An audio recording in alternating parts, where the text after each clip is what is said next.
तब युग माया रोने लगी। तो लीला करने के लिए आईवे किया, लोने लगे, अरे रे बालक का जन्म हो गया, जल्दी जल्दी तुरंत गए लोग कंस क्या उसी रात्रि को सोने कर दिया। मालिक मालिक, कंस को तो नींद लगती नहीं थी, सपना देखता था, कभी वामन भगवान का, कभी बराह भगवान का, कभी नरसिंह भगवान का, यही देखते रहता था। करे वो विष्णु वामन बनकर कैसे बलि का शासन किया। अरे वो विष्णु बलि का शासन नहीं किया, बलि पर कृपा किया। कृपा हम लोग करते हैं, कृपा। और हिरण्यकशिपु का शासन किया, हिरण्यकशिपु शासन किया। ओ वही प्रकट होने वाला है, वही विष्णु आने वाला है, बड़ा ही चतुर है, बड़ा ही है, कैसे क्या करेंगे उसको, अरे पटक देंगे उसको, ये अभी जन्म लेगा, बालक बनेगा, मारेंगे उसको, पत्थर पर चूर चूर कर देंगे। यही सब सोच रहा है वो, यही सोच रहा था रात्रि में, उसको नींद नहीं, 1-2 बज रहा है, सोच रहा था यही, तब तक खबर मिली, मालिक मालिक। कहा क्या बात है, हम लोग जेल के कर्मचारी। अरे बोलो क्या बात है। अरे बात ये है कि आपका दुश्मन आ गया आ गया आ गया आ गया आ गया। अच्छा अभी मैं चला, अभी चला। एकदम घबराते हुए गिरते पड़ते पटकते अपने सिर को पहुंचा जेल में, गिरते पड़ते पहुंचा जेल में। और हमारी देवकी मैया उस बालिका को लेकर अपने अंक में चिपकाए हुई है। और जब कंस आया तो आंचल बसार के उस देवी ने कहा, भैया मेरे 6 पुत्रों का तूने हत्या कर दिया, अब यह अंतिम पुत्री है, एक मेरे गोद के लिए छोड़ दो इसको, हमारी गोदी सुनी मत करो भैया, इस पुत्री को छोड़ दो। कंस ने कहा, छोड़ दो कैसे, छोड़ दो कैसे, ये हमारा दुश्मन है, काल आया है, इस काल को मैं छोड़ू कैसे।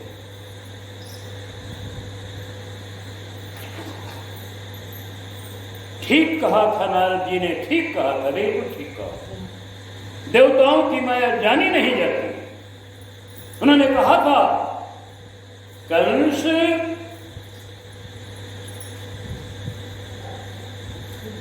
बच्चों का क्रम उल्टा हो सकता है। नारद बोले ही जानो बच्चों का क्रम हो सकता है, अष्टम पहला हो सकता है, पहला अष्टम हो सकता है, ये उन्होंने कहा था। लेकिन अष्टम और पहला अष्टम तो नहीं हुआ, लेकिन देवताओं ने देखो छोरा को तो छोरी बनाइए दिया, छोरा को छोरी बना दिया, बालक को बालिका बना दिया कि कंस दया कर देगा बालिका। एक इतना चतुराई लोग किया है, ये चतुराई लगने मैं नहीं दूंगा।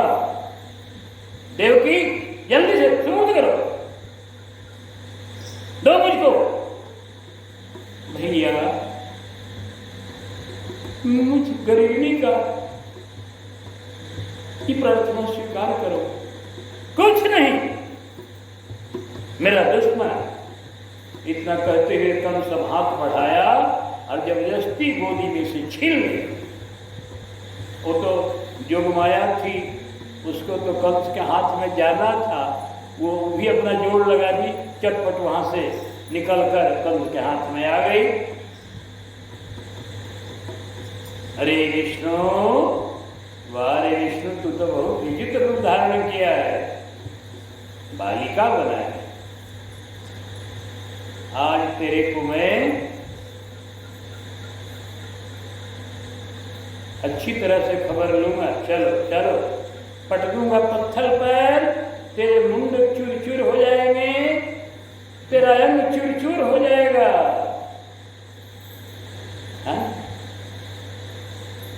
इस बेचारे को क्या पता। आया उस जगह जहाँ पटकता था बच्चों को, जब आया और हाथ में लिया और ऐसे किया पटकने के लिए, ऊपर हाथ ले गया, ये वही ऊपर हाथ ले गया ऐसे पटकने के लिए, बस जो घुमाया तुरंत उसके हाथ से निकलकर उसके सिर पर अपने एक हल्के चरण का प्रहार करके आकाश में उड़ गए। जैसे उल्हा फांदते हैं लोग, वैसे उसके सिर पर अपना चरण देकर हमारी आकाश में एकदम उछाल। बोल भद्रकाली मैया की, विंध्याचली मैया की, दुर्गा देवी की, अष्टभुजी देवी की। वह 8 भुजा की बन गई आकाश में, और अपने भुजाओं में हथियार लिए हुए, त्रिशूल, धनुष, बाण सब। देवी ने कहा, अरे कंस सुन, मम हत्या तय लई वृथा ही, तेरो रिपु प्रगत्यो ब्रजवाही। तो बच्चों की हत्या करना छोड़ दे, अपने को बचाने का प्रबंध कर। तेरा बैरी, तेरा दुश्मन, तेरा काल अब प्रकट हो गया ब्रज में। कहां प्रकट हो गया अब तुम पता लगाते रहना।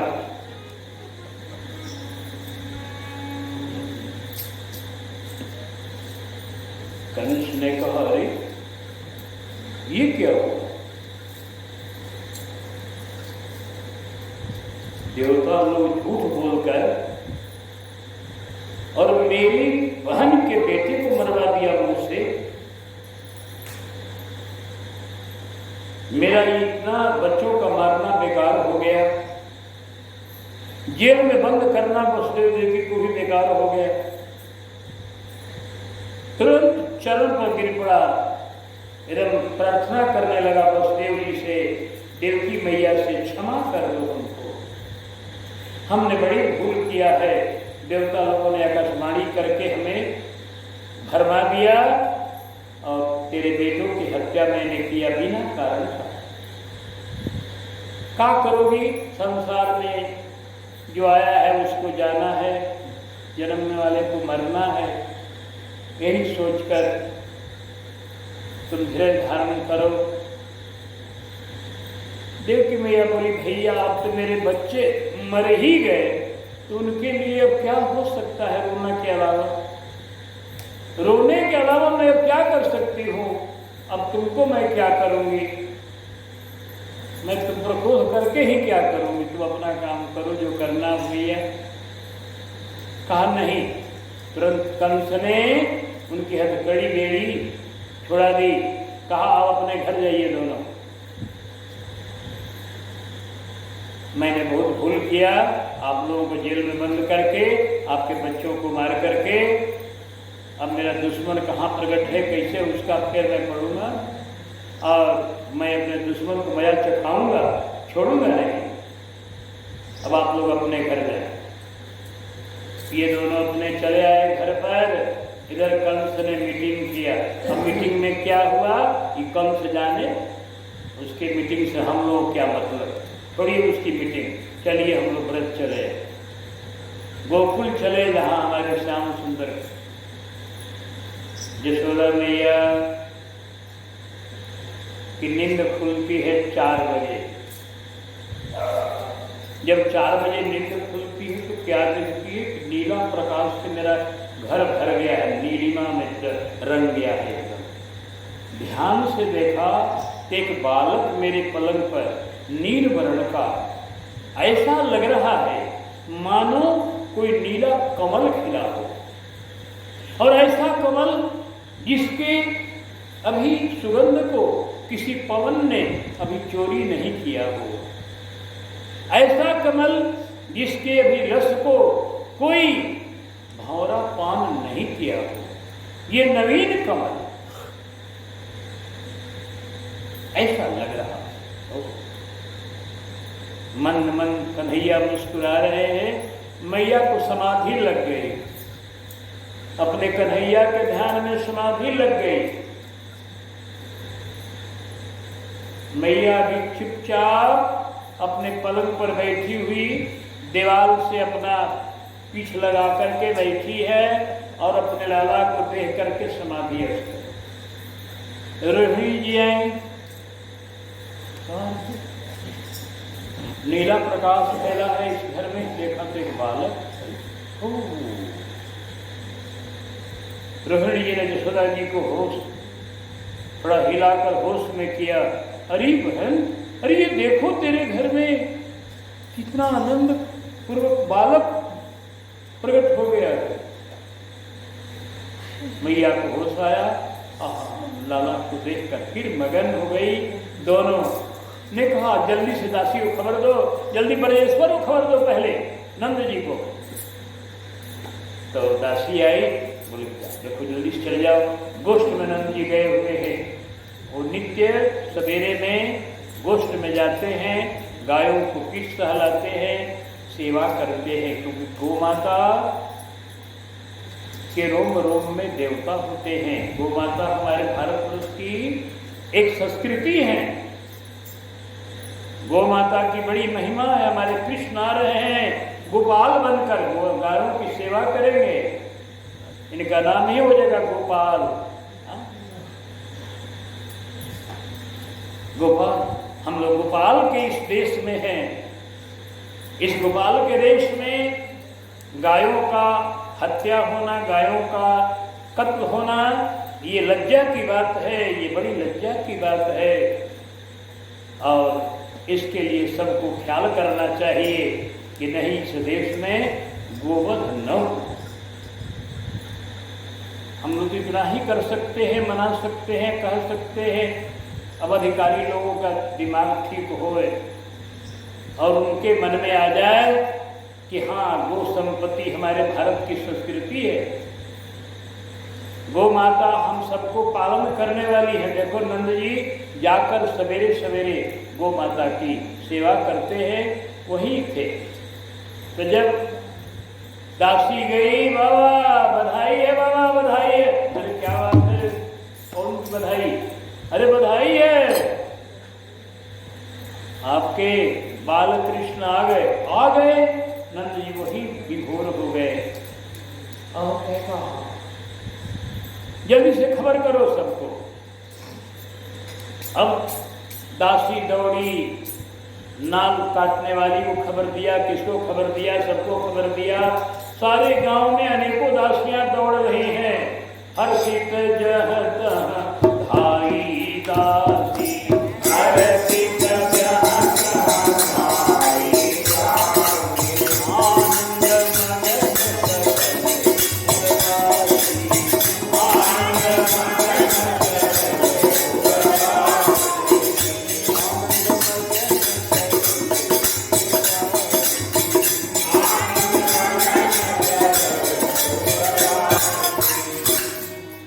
हर्षित दासियां दौड़ रही हैं, खबर देते जा रही हैं, नंद जी को लाला भयो, नंद जी को लाला भयो, नंद जी को। चलो सब नंद के दरवाजे पर चलो, सभी ब्रज में थोड़े ही देर में बिजली की तरह खबर सब जगह पहुंच गई। ब्रज भयो महरी को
सिर में बालों में चांदनी के फूल, बेला के फूल, ये सब अपना सजाई हुई है, प्रीतम के पास जा रही है ना, तो अपना बेला का फूल लगा लिया है सिर में, चाहे चांदनी का फूल, वो सब गिरते जा रहा है। ऐसा लग रहा है मानो सावन की फुहियां पड़ रही हो। सिर बरसत सुमन सुदे मानो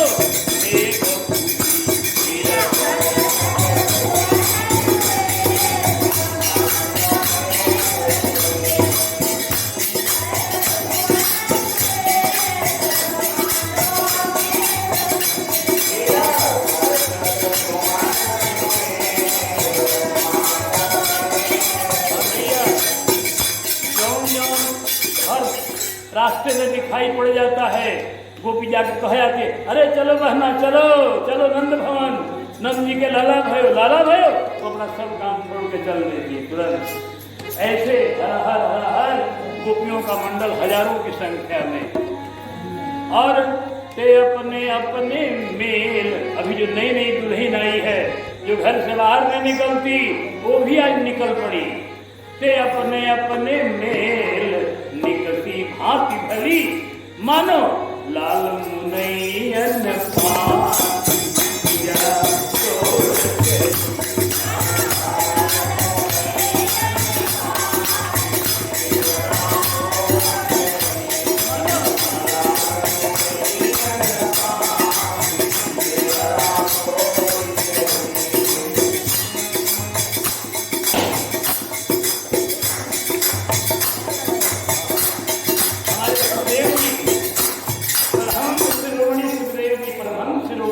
सुखदेव जी कहते हैं, हे परीक्षित, गोपियों के हिलते हुए कुंडल मुझे दिखाई पड़ रहे हैं।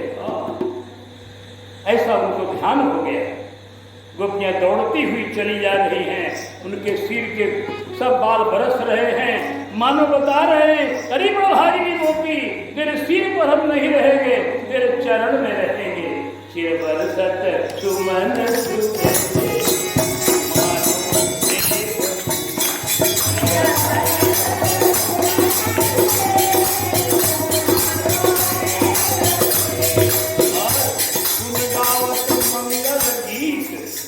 वैसे नहीं चल रही है कोई चुपचाप। भगत ऐसे नहीं चलते हैं। भगत जब चलते हैं तो राम कहते चलो, राम कहते चलो, राम कहते चलो। नारद जी जब चलते हैं तो गुण गाते चलते हैं। सनकादि के जब चलते हैं तो प्रभु का गुण गाते चलते हैं। उसी तरह से गोपियां भी उसी प्रेम सुमत का है सब। तो गुण गावत मंगल गीत मिली दस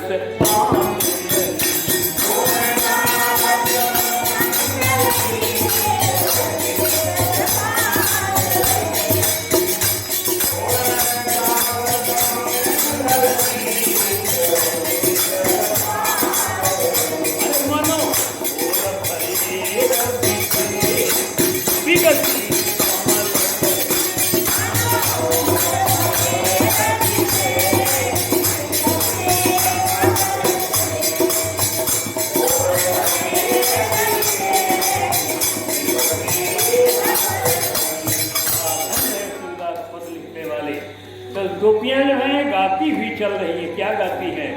लाला का गीत गाती है, प्रभु का जस गाती है, प्रभु के जन्मोत्सव के गीत। बोलिए गोपी, मैं जमुना पे सुनी आई, जसोदा जयो लाल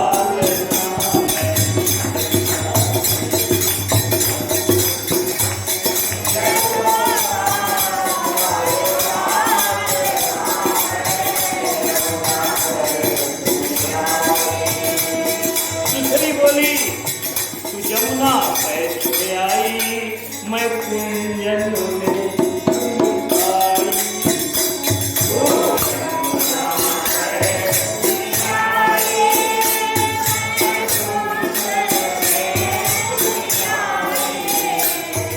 बोली कुंजन में सुनी आई, मैं पन्नी घट पे सुनी आई।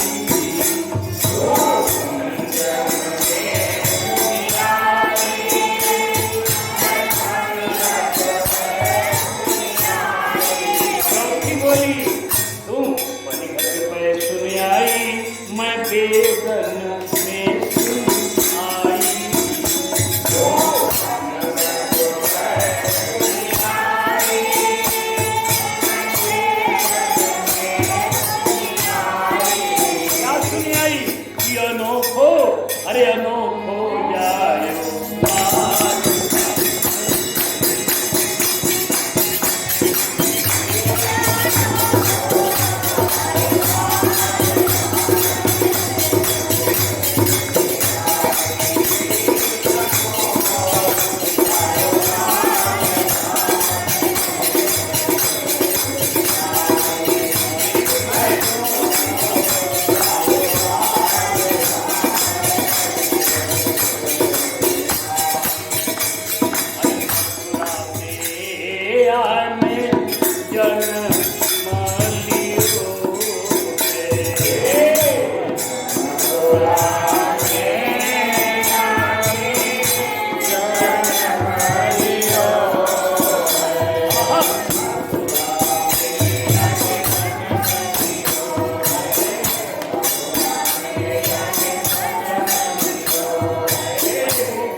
बन्यो है पाल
जो भगवान कृष्ण के प्रेम में बिल्कुल मतवाली है, वो बड़े प्रेम से गा रही है।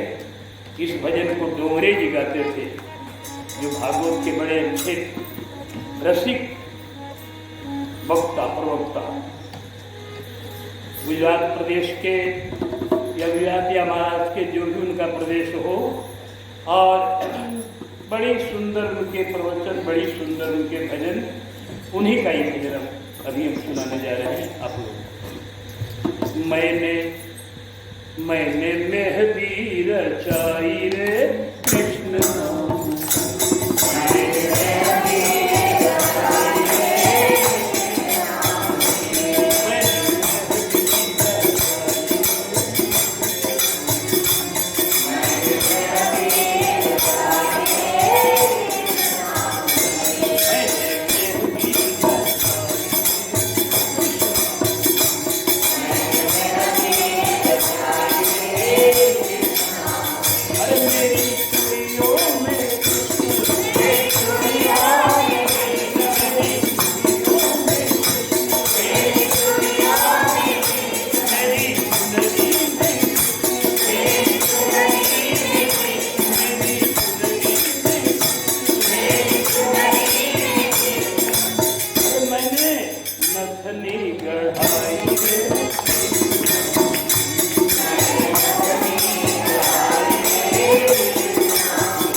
चली आ रही है, पहुंच गई नंद भवन पर। नंद भवन पर लगी झांक कर देखने। नंद भवन में भीतर उत्सव हो रहा है, मैया उत्सव में डूबी हुई है। तब गोपियां झांक रही थी तो मैया ने देख लिया। सूरदास जी वर्णन करते हैं, पिए पहले पहुंची जाए, अपने प्रियतम को भी कहा चल जल्दी चलिए, सब काम छोड़िए। अपने अपने पतियों को भी गोपियों ने कहा जल्दी काम सब छोड़िए, चलिए दर्शन कीजिए। वो सब लोग भी चल दिए, लेकिन नारियों का पहुंचना पहले हुआ। प्रिय पहले पहुंची जाए, अति आनंद भरी। जब मैया ने देखा कि झांक झूक करे तो लई भीतर, अरे बहना चली आओ, तुम लोग दरवाजे पर क्यों रुक गई, आओ आओ चली आओ, ये तुम्हारा घर है, तुम्हारा लाल है, तुम्हारा कन्हैया है। मैया बड़ी उदार हृदया है ना, इनका नाम है जसोदा, दूसरे को जस देने वाली, दूसरे की बड़ाई करने वाली, दूसरे की महिमा गाने वाली मैया महान हृदय वाली। कहा बहना चली आओ चली आओ, तो लई भीतर भवन बुलाए,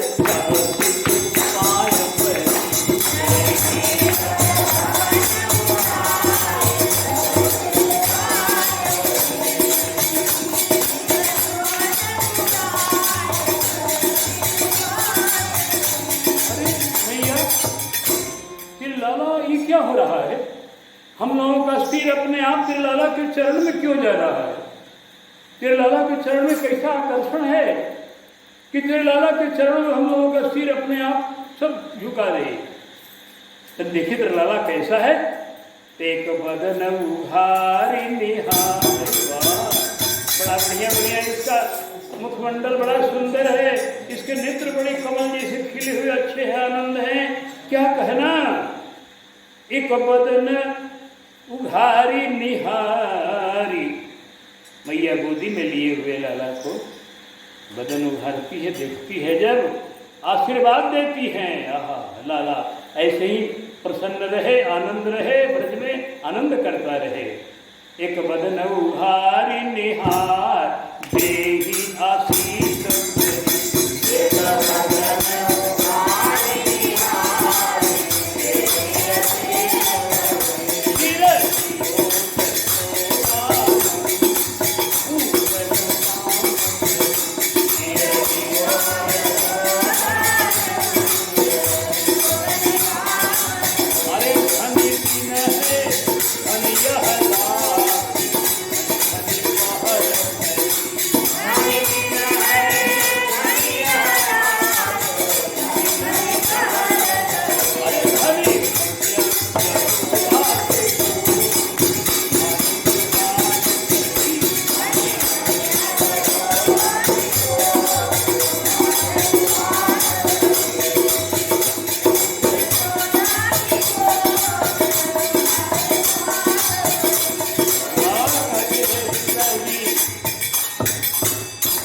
बिनते वे ब्रज लोग सुख संपत्ति न तजे, सुन सबकी गति यह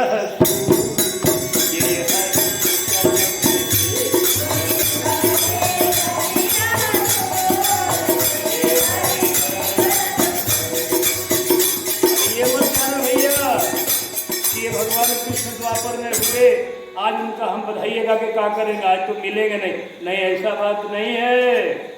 भगवान शाश्वत हैं, आज भी वो मिलते हैं, आज भी उनका दर्शन होता है।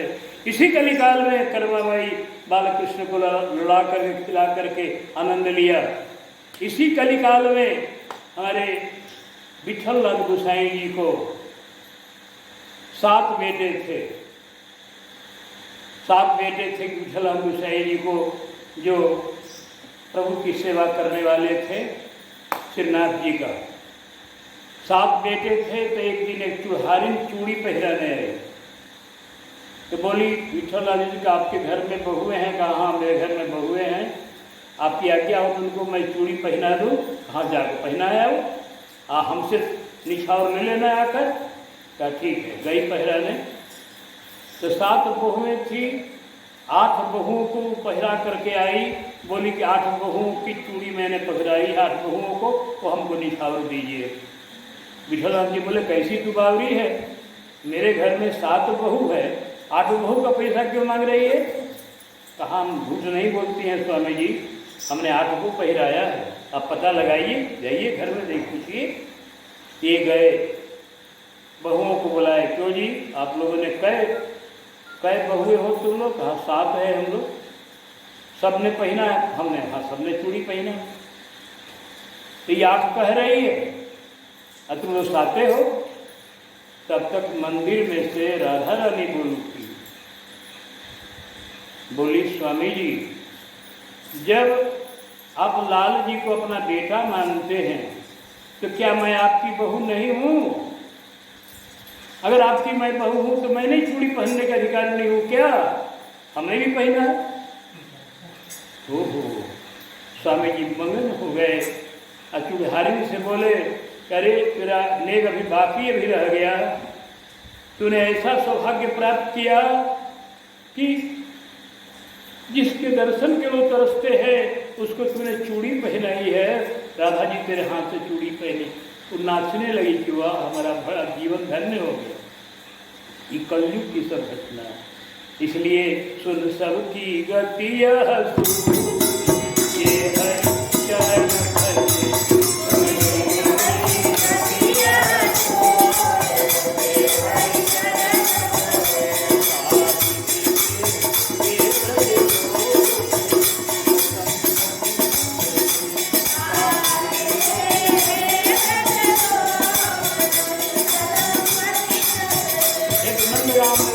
मैया रहती थी, बड़ी प्रेमी थी, बड़ी गरीब थी, चरखा चला के अपना काम चलाती थी, लेकिन भगवान की बड़ी प्रेमी थी। उसने क्या किया कि चरखा में से पैसा कुछ बचाते बचाते सूता में से एक कन्हैया जी के लिए हाथ का कटोला बनाया, गहना बनाया सोने का।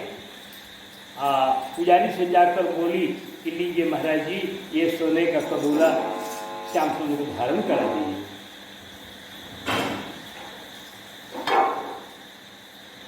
जब बोली धारण कराने को, धारण करा दिया गया। इसके बाद दूसरे दिन बुढ़िया के पास बलराम जी पहुंचे, कलयुग की घटना चल रहे। अब बोले अरे भैया क्या कौन आदमी?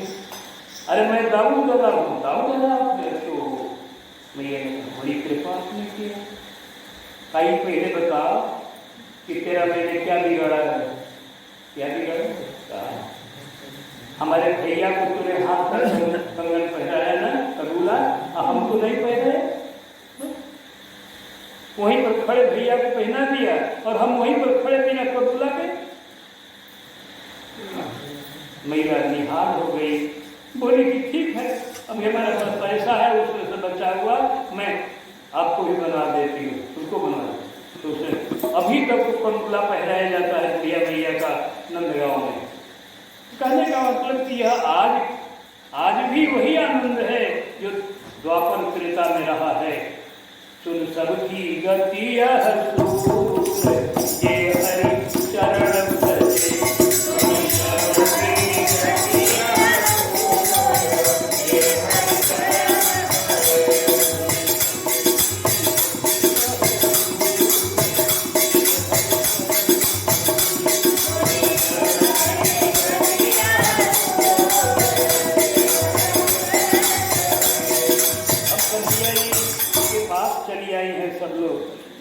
और मैया को बड़ा आनंद हो रहा है। अब यहाँ बधाई हो रही है, हो नंद द्वारे। अभी निछावर मत को लुटाइएगा, निछावर आरती के बाद एक पद गा देंगे, आरती के बाद अभी तो खाली सुन के आनंद लीजिए। अरे हो नंद द्वारे बधैया,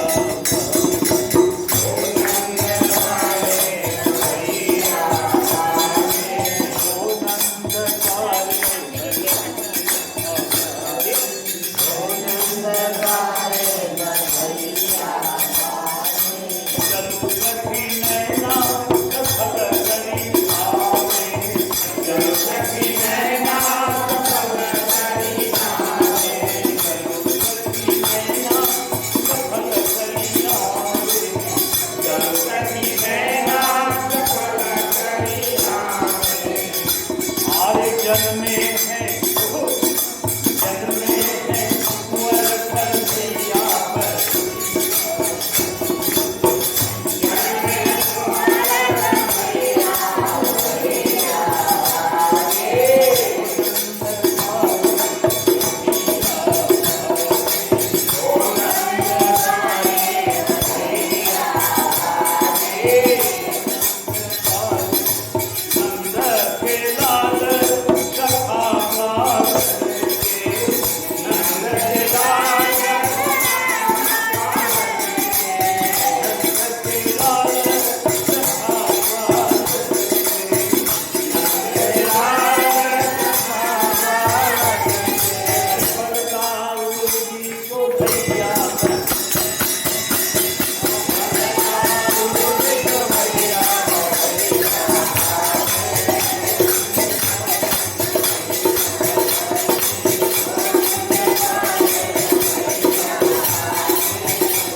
लगन, ये खुशहाली का नेम कन्हैया का सब मामले जानते हैं। नाल काटने वाली आई, नाल काटने वाली, उसने कहा सुनिए यशोदा जी, औरन के हैं बहुत गोप, मेरो एक भवन तुहारो, मिटी गयो संताप जन्म को देखो नंद दुलारो। बहुत दिन की आशा लागी, झगड़े में झगड़ों की नो, बहुत दिन की आशा, चौथा पल में बेटा हुआ है, दिल खोल के दो मुझको। तो मन में भेसती है नंदरानी, हार गले को दे दिया, समझिए 9 लखा हार लेकर के दे दिया उस नाल काटने वाली को। तो जब दे दिया हार तो समझे कि अब सुनंदा जी जो नंद जी की बहन है वो आई, देख खुशहाली का दिन है ना, वो आई, बोली भाभी कहाँ, बोलो बोलो। अब मैं लाला को काजल लगाऊंगी, मेरा अधिकार है काजल लगाने का, मैं काजल लगाऊंगी तो बताओ क्या देगी मुझको नेक? अरे नेक मैं लूंगी, क्या लूंगी नेक बोलो? कहा कि पहले बताओ नेक दोगी ना? तो नहीं दूंगी, एक बात सुन लो, नेक जो देना वो नाल काटने वाले से कौन मत देना। मैं बुआ हूं इस बालक की, मैं कहा तुम अपना काम करना, तुम काजल लगाओ ना, नेक दूंगी मैं, बहुत बढ़िया नेक दूंगी। सुनंदा जी ने काजल लगाया कन्हैया को, आंचल पसारी की दो नेक मुझको। तो श्री यशोदा मैया ने अपने लाला को उठाया, कन्हैया को आंचल में डाल दिया कपिले। सुनंदा जी मगन हो गई, कहा बोल सुनंदा, तुम्हारे मन का नेक हुआ कि नहीं हुआ, क्यों पूछ लेगी? सुनंदा की आंखों में आंसू छलकने लगे, बोली भाभी तुमने इतना नेक दे दिया हमको, किस नेक की बराबरी करने वाला कुछ नहीं है, अब क्या लूंगी? लेकिन आज से सुन लो, कन्हैया हमारे नेक हैं, अब हमारे हैं, लेकिन क्योंकि हमारे पास दूध नहीं है मेरे छाती में, तुमको मैं दे रही हूँ पालन करने के लिए, तुम धाय बन के पालन करो, कन्हैया तो मेरा है। बोले कि हाँ हाँ तुम्हारा ही है सुनंदा। इस तरह का आनंद का सब दान हो रहा है, आनंद का दृश्य है, सब प्रेम में लोग दान कर रहे हैं। और दान जो हो रहा है किस्म किस्म का हो रहा है। उत्सव में जानते हैं कन्हैया जी के उत्सव में वो बुढ़िया आई थी, वो डोकरी को दांत नहीं था, डोकरी थी, डोकरी मैंने बुढ़िया वृंदावन की भाषा है, तो डोकरी पोपली थी, दांत बिना पोपड़ा।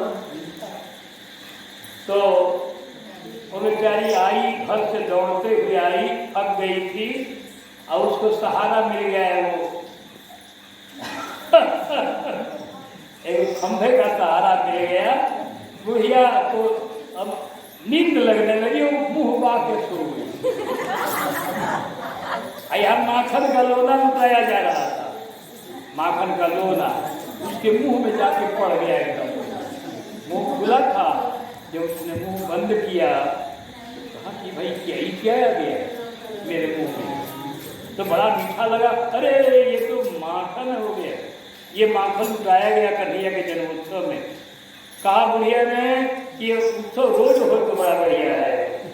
इस तरह का आनंद हो रहा है महाराज, जिसे वर्णन करना कठिन है। दूध दही घी का तो नदी बह रहा है, समूचे ग्वाल वालों अपने अपने घर से दूध दही आके अब सब नदी बहा रहे। अब 12 बजने जा रहा है। अब कन्हैया जी का आरती करके एक बधाई और गाएंगे, आरती के बाद उसके बाद आरती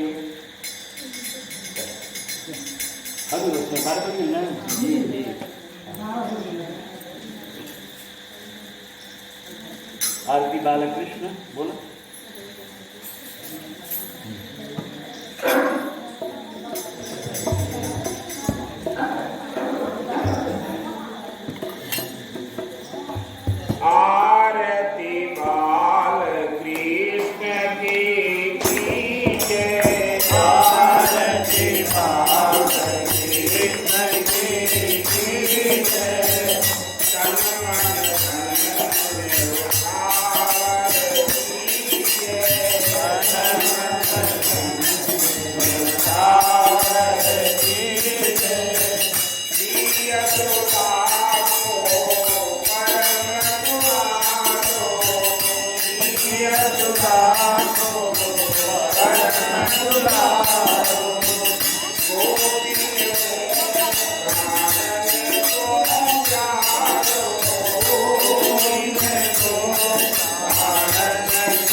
जन्माष्टमी महोत्सव धर्म के दुलारे प्यारे नयन तारे की ब्रज के समस्त भक्त वृंदों की जय।